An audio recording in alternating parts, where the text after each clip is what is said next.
राधे राधे भक्तों। कृष्ण भगवान आप सभी पर अपनी दया बनाए रखें।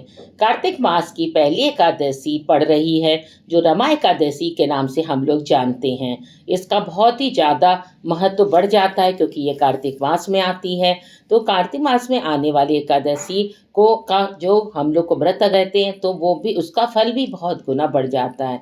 इसको हम लोग रमा एकादशी कहते हैं। रमा एकादशी का व्रत रखने से व्यक्ति के जीवन में सुख समृद्धि आती है। इस बार रमा एकादशी बहुत ही शुभ योग बन रहे हैं, इसलिए इस व्रत को करने से व्यक्ति को 2 गुना अधिक व्रत का फल मिलेगा। आइए जानते हैं इसकी व्रत तारीख क्या है। इस बार रमा एकादशी पर हरिवासर लग रहा है। शास्त्रों के अनुसार हरिवासर में व्रत करने से व्यक्ति को वैकुंठ में स्थान मिलता है। एकादशी तिथि का आरंभ 27 तारीख में सुबह 5:24 पर आरंभ हो रही है। 28 तारीख को 7:51 पर एकादशी तिथि का समापन होगा। इस बार एकादशी पर हरिवासर का संयोग बन रहा है। उदया काल में एकादशी तिथि 27 तारीख को होने के कारण रमा एकादशी का व्रत इस दिन किया जाएगा और इसका पारण अगले दिन 28 अक्टूबर को सुबह 8 बजे किया जाएगा।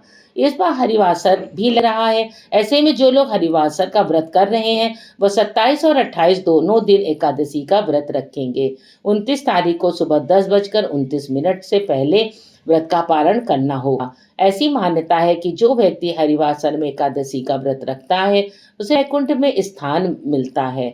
इस बार हरिवासर क्यों लग रहा है? जब एकादशी तिथि 2 दिन उदया तिथि में होती है, तो हरिवासर योग बनता है। इस बार ऐसा ही संयोग बन रहा है। 27 तारीख में उदया तिथि के साथ एकादशी आरंभ होगी और अगले दिन 28 तारीख ने भी उदया काल में एकादशी तिथि रहेगी। जो लोग हरिवासर योग के हिसाब से व्रत रखेंगे, उन्हें रमा एकादशी व्रत का अनंत गुना लाभ मिलेगा। रमा एकादशी के दिन हम लोग को सुबह स्नान आदि करके अपने मंदिर की सफाई करनी चाहिए। भगवान श्री हरि विष्णु का जलाभिषेक करें और अगर आपके पास लड्डू गोपाल हो तो उनका जलाभिषेक कर सकते हैं। फोटो है तो उनकी सफाई करके और उसके बाद उनको पंचामृत से स्नान कराएं। पीले रंग के वस्त्र और फूल भगवान विष्णु को अर्पित करें। घी का दीपक जलाकर व्रत का संकल्प करें। उसके बाद में कथा पढ़ें। ये कथा कृष्ण भगवान ने धर्मराज युधिष्ठिर को इसकी महत्ता बताने के लिए सुनाई थी कि कार्तिक कृष्ण पक्ष की एकादशी का नाम रमा है और बड़े बड़े पापों का ये नाश करती है। इसकी प्राचीन कथा है। हे राजन, प्राचीन काल में मुचकुंद नाम का एक राजा था। उसकी इंद्र के साथ मित्रता थी और साथ ही यम, कुबेर, वरुण, विभीषण भी उसके मित्र थे। यह राजा बड़ा धर्मात्मा, विष्णु भक्त और न्याय के साथ राज करता था। उस राजा की एक कन्या थी जिसका नाम चंद्रभागा था। उस कन्या का विवाह चंद्रसेन के शुभ पुत्र शोभन के साथ हुआ था। एक समय वह शोभन ससुराल आया। उन्हीं दिनों जल्द ही पुण्यदायिनी एकादशी भी आने वाली थी।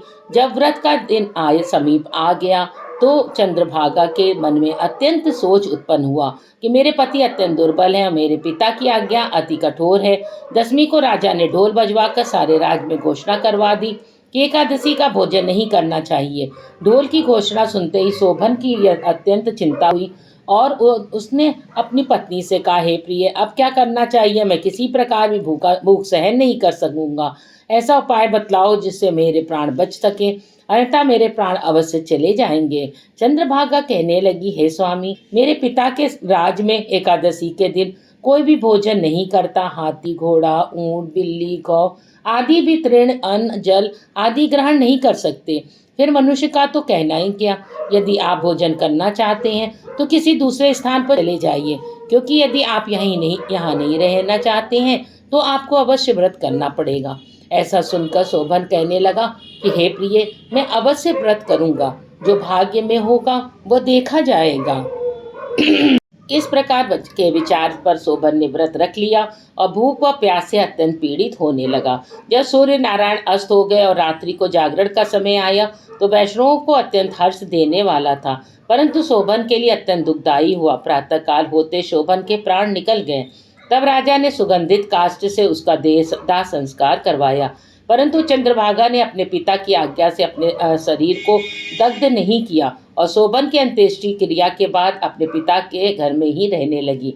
रमा एकादशी के प्रभाव से शोभन को मंदराचल पर्वत पर धन्य धान से युक्त और शत्रु से रहित एक सुंदर देवपुर प्राप्त हुआ। वह अत्यंत सुंदर और रत्न वैदुर्य मणि जड़ित स्वर्ण के खंभों पर निर्मित अनेक प्रकार की स्फटिक मणियों से सुशोभित भवन में बहुमूल्य वस्त्र भूषणों तथा छत्र और चंबन से विभूषित गंधर्व और अप्सराओं से युक्त सिंहासन पर आरूढ़ ऐसा शोभायमान होता था मानो दूसरा इंद्र विराजमान हो। एक समय मुचकुंद नगर में रहने वाले एक सोम शर्मा नामक ब्राह्मण तीर्थ यात्रा करता हुआ घूमता घूमता उधर जा निकला। उसने शोभन को पहचान कर कहा कि राजा का जमाई शोभन है। उसके निकट गया। शोभन भी उसे पहचान कर अपने आसन से उठकर उसके पास आया। प्रणामादि करके सकुशल प्रश्न किया। ब्राह्मण ने कहा, राजा मुचकुंद और आपकी पत्नी कुशल से हैं। नगर में भी सब प्रकार से कुशल है, परंतु हे राजन, हमें आश्चर्य हो रहा है। आप अपनी वृत्तांत कहिए। ऐसा सुंदर नगर जो कभी न देखा न सुना आपको कैसे प्राप्त हुआ?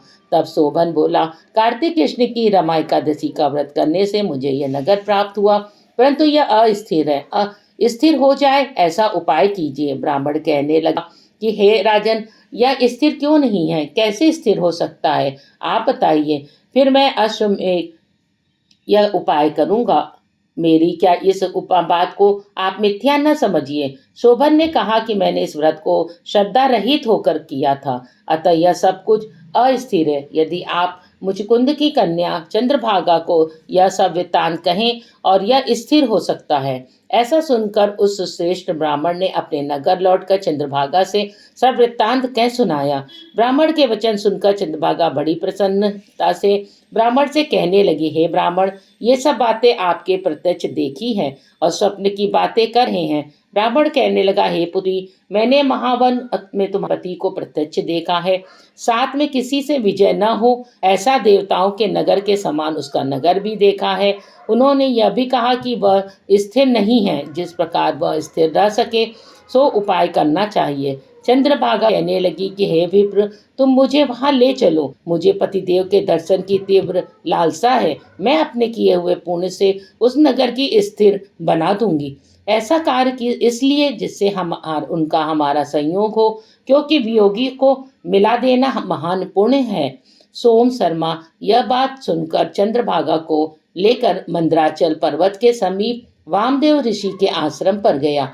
वामदेव जी ने सारी बात सुनकर वेद मंत्रों के उच्चारण से चंद्रभागा का अभिषेक किया। तब ऋषि के मंत्र के प्रभाव से एकादशी के व्रत से चंद्रभागा का शरीर दिव्य हो गया, वह दिव्य गति को प्राप्त हुई। इसके बाद बड़ी प्रसन्नता के साथ अपने पति के निकट गई। अपने प्रिय पत्नी को आते देखकर शोभन अति प्रसन्न हुआ और उसे बुलाकर अपनी बाई तरफ बिठा लिया। चंद्रभागा कहने लगी, हे प्राणनाथ, आप मेरे पुण्य को ग्रहण कीजिए। अपने पिता के घर जब मैं 8 वर्ष की थी तब से विधि पूर्वक एकादशी के व्रत को श्रद्धा पूर्वक करती आ रही हूँ। इस पुण्य के प्रताप से आपका यह नगर स्थिर हो जाएगा तथा समस्त कर्मों से युक्त होकर प्रलय के अंत तक रहेगा। इस प्रकार चंद्रभागा ने दिव्य आभूषणों और वस्त्रों से सुसज्जित होकर अपने पति के साथ आनंद पूर्वक रहने लगी।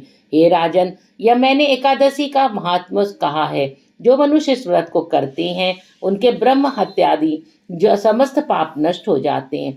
कृष्ण पक्ष और शुक्ल पक्ष दोनों ही की एकादशी समान है। इसमें कोई भेदभाव नहीं है। दोनों समान फल देती हैं। जो मनुष्य इस महात्म्य को कर पढ़ते हैं या सुनते हैं उनके समस्त पापों से छुटकारा मिल जाता है और विष्णु लोक को प्राप्त होते हैं। एकादशी के दिन विष्णु भगवान के मंत्रों का जाप जरूर करना चाहिए। ओम नमो भगवते वासुदेवा। भगवान विष्णु आप सभी पे अपनी कृपा बनाए रखें, आपकी सारी मनोकामनाओं को पूर्ण करें। ऐसी मनोकामना करते हैं। अगर आपने हमारे चैनल को लाइक और सब्सक्राइब नहीं किया है जरूर कर दें और कमेंट में राधे राधे लिखना ना भूलें।